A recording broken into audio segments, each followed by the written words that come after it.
New Hope TV, your encounter with God. Hallelujah, hallelujah. In the last episode, I was not able to complete one particular concept that if there is anybody or anything, even religion, which is standing between you and God, then that is a thing which prevents you from really appreciating and seeing the glory of God. And if you cannot see the glory of God, which is a light that shines into your life, you will not be able to see the darkness that is in you. Because always everything, is compared with certain, like light is always compared in the unit of lumens. Lumens, it's a light. Like you compare weight in grams or kilograms or volume in liters. Similarly, light is compared to the unit of lumens. Different types of lights are there. So you need to understand, when you are in Christ, there is a certain reflected glory of Christ. Like we heard earlier, like in a mirror, we see the glory and we grow from glory unto glory, depending upon how much close you are to the Lord.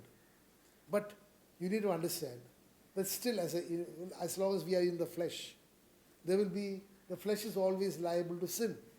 Even Paul says in the book of Romans that the things that he does not want to do, which he knows is sin, he does. And the good things that he wants to do to please God, he is not able to do. This is a human nature. There is nothing extraordinary about it. Because sometimes the flesh overpowers the soul and takes decisions which are contrary to God's law, pleasing God. So I'm not even advocating that you should continue sinning. But it is a fact of life that as long as we are in the flesh, we are likely to sin. That is why God says in the epistle of John, 1 John 1:9, he says, if you confess your sins, Jesus, is faithful to forgive you. Because Jesus shed his blood to forgive your past sins, your present sins, and your future sins. There is no time for God. Hallelujah. And Jesus is able to cleanse you from all unrighteousness. He's not only able to forgive. Forgiving is, Jesus is not holding it against you. But also, your body, your soul, your spirit is marred by sin. He comes and cleanses it with his righteousness. He washes you with his blood. So on the one hand, God does not hold it against you. Secondly, the spirit which has been marred by sin, he cleanses, washes it.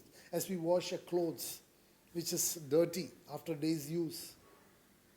You wash it with water, with soap and water. Similarly, God cleanses you so that it is once again, it is pure. Similarly, he cleanses you. So you need to understand, when the light of God comes into our lives only, we are able to recognize our unworthiness, our sinfulness. Often, our self-righteousness blinds our eye, preventing us from seeing our faults. A self-righteous person, one of the characteristics is, there is nothing wrong with them. There is always everything wrong with others. Whatever they do is wrong. They are fault-finding machines. Are you with me? Yeah, you could rightly call them fault-finding machines. And they, oh no, nothing is wrong with me. I'm perfect. 100% perfect. You copy me, hallelujah. But in the eyes of God, everybody is marred by, has got our own faults, we have got our own sins, our own unrighteousness, everything is there. Hallelujah. So that is why, you need to understand, earlier I told you, if there is an Uzziah before us, if there is a veil that is covering us, then we will not be able to see the glory of God. But the minute you remove that, remove the veil of self-righteousness, hallelujah, self-righteousness based on works, then you will be able to see the righteousness of God. And when you see the righteousness of God, you behold the glory of God. This happened to Uzziah. It happened to Isaiah the prophet when Uzziah the king died. And the word continues to say, and he was able to see the Lord sitting on a throne, high and lifted up, and the train of his robe filled the temple. So his presence filled the whole temple. Hallelujah. His glory filled the whole temple. And hallelujah. And there was a glory of the Lord. Hallelujah. I'm not reading the next verses. I want to just concentrate on that. So the trail of his robe, the robe of a king, it denotes the glory and the majesty of the king. That is why even when you look at the bride who's coming for marriage, you find, hallelujah, her robe, the veil will be trailing on the ground. This shows the abundance and the majesty. So similarly, hallelujah, when Isaiah the prophet beheld the Lord sitting on a throne high and lifted up, and the trail of his robe filled the whole temple, the glory was manifested. And it was that point of time Isaiah was able to see and recognize the great glory of God.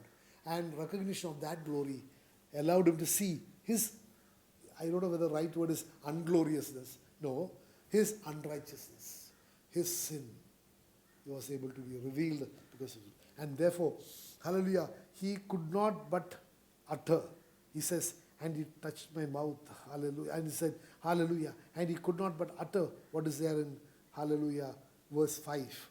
Verse 5 of the book of Isaiah chapter 6 says, so he said, that is Isaiah the prophet said, woe is me, for I am undone. Oh my God. Woe is me, I am undone, because I am a man of unclean lips, and I dwell in the midst of a people of unclean lips. For my eyes have seen the King, the Lord of hosts. So it is only when you are able to see the glory of God, then only then the righteousness of God, only then you will be able to behold in comparison your unrighteousness and your lack of glory. Like I told you earlier, the light is measured in lumens. Hallelujah. And let us assume that the lumens of the glory of God. I'm just saying for a comparison, my dear brother, please don't take it as gospel truth. Hallelujah. Let us assume the lumens, the glory of God is 1 million. Hallelujah. My lumen may be only 0.00001 lumen. It is so much far away. It is only when I am able to see the holiness of God, I would say the unholiness that is in me. So it is this revelation of God's righteousness which will reveal my unrighteousness. The revelation of the holiness of God will reveal my unholiness. Today, my dear brothers, this is where only then we will be able to come to real repentance. And that God, who is a righteous God, who is a holy God, has come down to this earth, died for me, shed his blood at the cross again, suffered at the cross of Calvary, so that I can one day have his righteousness. I can one day have his holiness. I can one day have the same glory as him. My dear brothers, our God is so loving, so caring, so concerned about us. Why don't we have the same concern? Our God has loved us so much to give his only begotten Son so that you and I might be saved. Why don't we love him even one small iota of that love and demonstrate that love by obeying his word? There is a comparison of God's word which says in the book of Romans chapter 5, comparing the mind of God prior to our being saved and after that, pre and post salvation. Listen to this, my dear brothers and sisters. Hallelujah. For it says, I shall read a few words so that you will be able to understand really, because many of you don't even take care to read God's word, are not interested in reading. I hope today you will give a patient hearing, because what you're hearing is possible to build your faith. And what the faith that you have will save you, my dear brothers. Faith in the word of God. It says, for when we were all still without strength, in due time Christ died for the ungodly. Who is it ungodly? You and I were ungodly. We had no God in our lives. The ungodly is a person who does not have God. Very clear. You don't need any scriptural, any theology or philosophy against that. And an interpretation of ungodliness, the equation of that in the word is also wicked. Wicked. Wicked is a person who is totally rebelling against God. Ungodly. God has no place in his heart. In his mind, there is no place for God. And he says, we were in that situation. And God loved us so much that he died for us. Please listen to this, my dear brother. So when we were all still without strength, in due time, Christ died for the ungodly. Who is it ungodly? I will put up my hand. I was an ungodly person. I was a wicked person until Jesus died for me. And I received Jesus into my heart. And I gave my life to Jesus.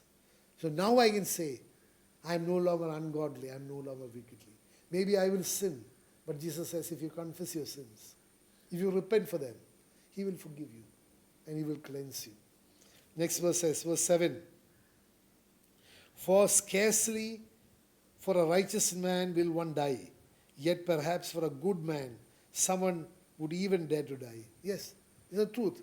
Sometimes, for a good man, we may die. That is, we may be willing to expose our lives, which may result in death. Are you there?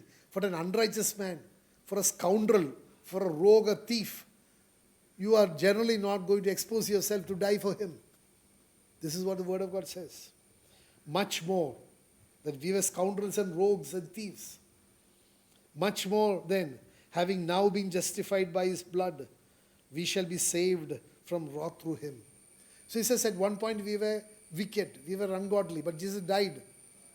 And having accepted that death at the cross of Calvary, and the salvation and the justification which comes as a result of that death, we are saved. Then He says, if that be the case, how much more will we be saved from the wrath of that comes on the day of judgment? My dear brothers and sisters, I want to tell you there is a day of judgment. Hallelujah. Both will rise. Those who have accepted Jesus Christ and those who have rejected Jesus Christ, both will rise on one day. And the Word God says, one will rise to eternal life, the other will rise for judgment. And after judgment, the life for eternity is in the lake of fire. Do you want that to be your destination? My dear brothers and sisters, I want to tell you, please take the Word of God seriously. This could mean your destiny. This could decide how you respond to God's Word, how you believe in God's Word, could determine your eternal destiny. Whether it is going to be with Jesus for eternity, or whether it is going to be with Satan for eternity. Because, like I told you earlier, the book of Romans chapter 6, I think it is verse 16, which says that you are either slaves of sin leading to death, or slaves of obedience to God's word leading to righteousness. I want to tell you something. The word there very clearly says you have to be either one slave, either slave of Satan or slave of Jesus Christ, the word of God, the righteousness of God. And I will tell you one thing. When you die, you will go to the house of your owner, the house of your master. If you lived a life or being a slave to the world, which is a slave to sin, and Satan was your master, then when you die, without a shadow of doubt, you will go to spend eternity with your master and Lord, Satan. And that is no other place but hell, which is referred to as a lake of fire. But on the contrary, today, if you will make up your mind to live a life of obedience to God's word, then you are a slave of obedience. And that slave of obedience makes you, gives you eternal, makes you a son and daughter of righteousness. Hallelujah. And then you will spend your eternity with your Lord Jesus Christ. Hallelujah. So today, you have an option to choose whether you want to live your eternity with Satan or with Jesus Christ. And the choice is whether you want to be submitted to the word or to the world or to the word. Submitted to the world is submitted to sin. Submitted to the word is submitted to the righteousness. Because God says you cannot be, nobody can serve two masters. You cannot serve Mammon. Mammon is of the world. Or Jesus, God. God is of the word. Also says that, hallelujah, it says very clearly that you have to make a choice. You have to choose between life and death. Choose between blessing and curses. The choice is yours. My dear brother, I urge you to choose life. Hallelujah. Because this choice, this making up your mind, free will, is something over which even God does not have authority. That is the only thing over which God does not have authority. So today I urge you to choose life. Hallelujah. So like I told you in the Word of God, when you are able to understand your unworthiness, your sinfulness, it is only at that point of time you will be able to make up your mind and have a revelation of your state of mind. Hallelujah. So, when you choose the word of God, that is Jesus Christ himself, you'll be able to have a revelation of God's glory. And when you have a revelation of God's glory, you'll be able to have a revelation of your sinfulness. So, he said very clearly, woe is me, for I am undone. I cannot by myself. I am absolutely gone. But, hallelujah, he says to the Lord, I am unclean because I am a man of unclean lips, and I live among a people of unclean lips.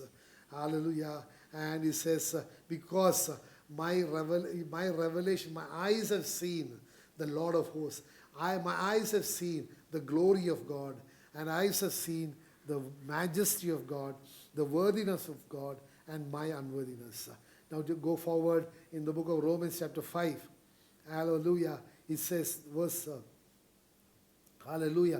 8 says, but God demonstrates his own love toward us, in that while we were still sinners, Jesus Christ died for us. This is, I told you, the glory of God, which is the love of God, is so much which we cannot even understand.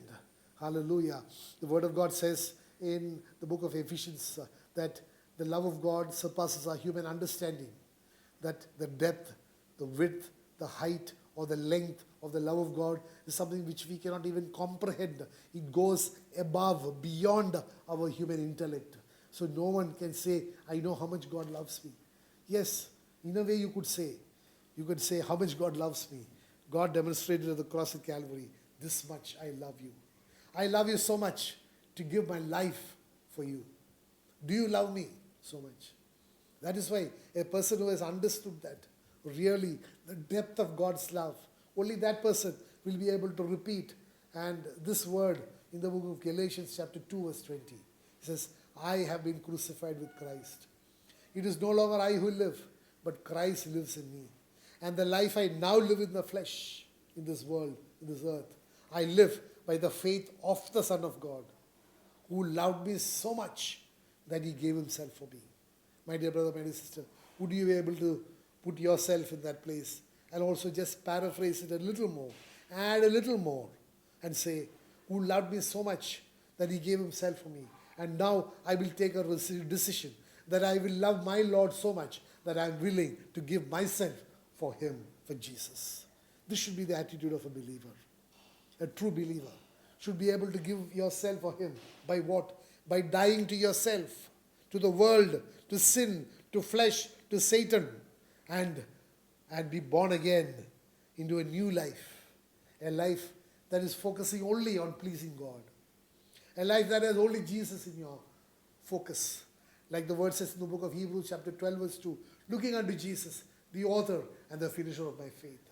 Which means what? Looking unto Jesus, in whom my faith has started. More importantly, until my last dying breath, I will hold on to that faith in Jesus Christ. Hallelujah.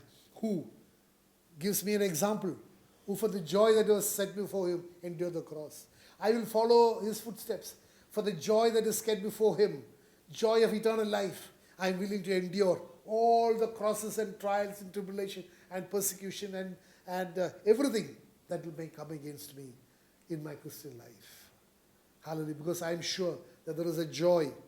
I am sure that I will hear in my ears the words coming from my Father.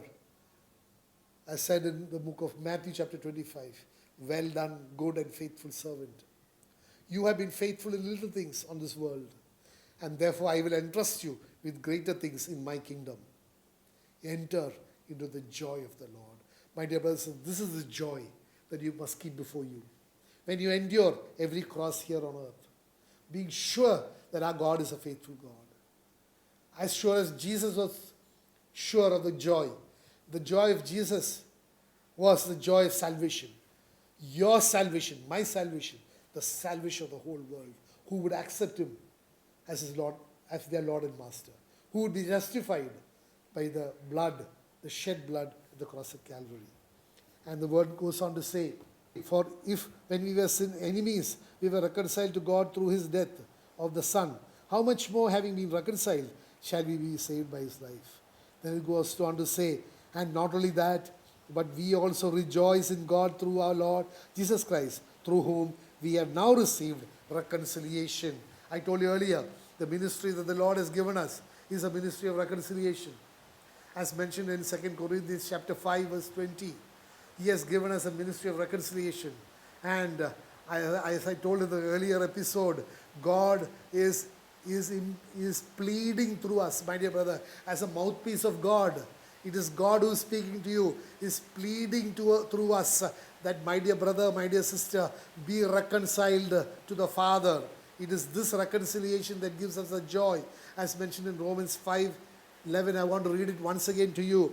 And not only that, but we also rejoice in God. That is the word of God. Paul is saying that we rejoice in God, our Lord Jesus Christ, through whom we have now received the reconciliation. So Paul has experienced a reconciliation with God. You know who Saul was and how he was persecuting the church, and he had an encounter with God on his way to Damascus to accomplish the mission of persecution. But on the way he met the Lord, and the Lord transformed his life, and he became Paul, the greatest apostle.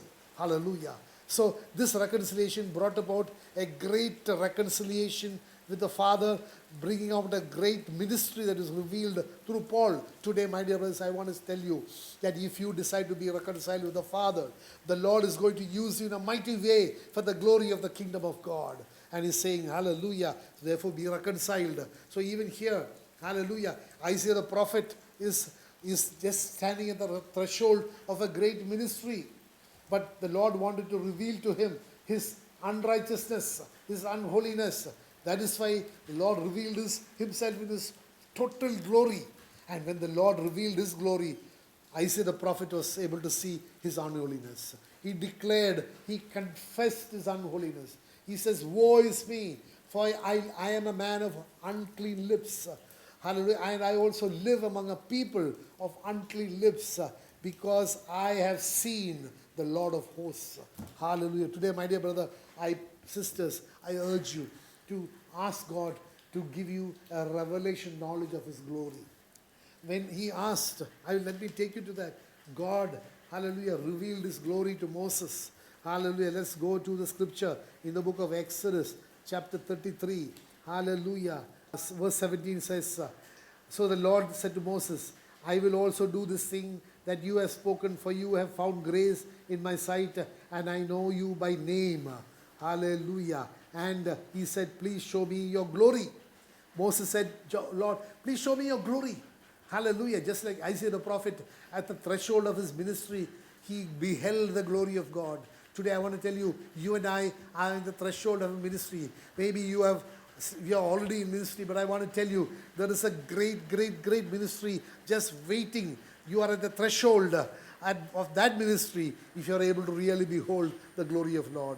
Or maybe you have not started your ministry. You are at the threshold of a great ministry. Or maybe you have not even come to the Lord in repentance. I tell you, my dear brother, my dear sister, the minute you repent and you reconcile to the Lord, you are at the threshold of a great ministry that the Lord wants to reveal to you. So continuing the word in the book of Exodus, chapter 33, Moses told the Lord in verse 18, please show me your glory.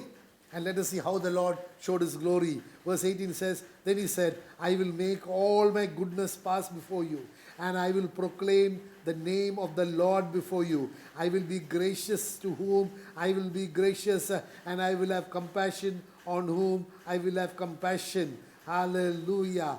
Hallelujah. So the Lord revealed his glory. Hallelujah.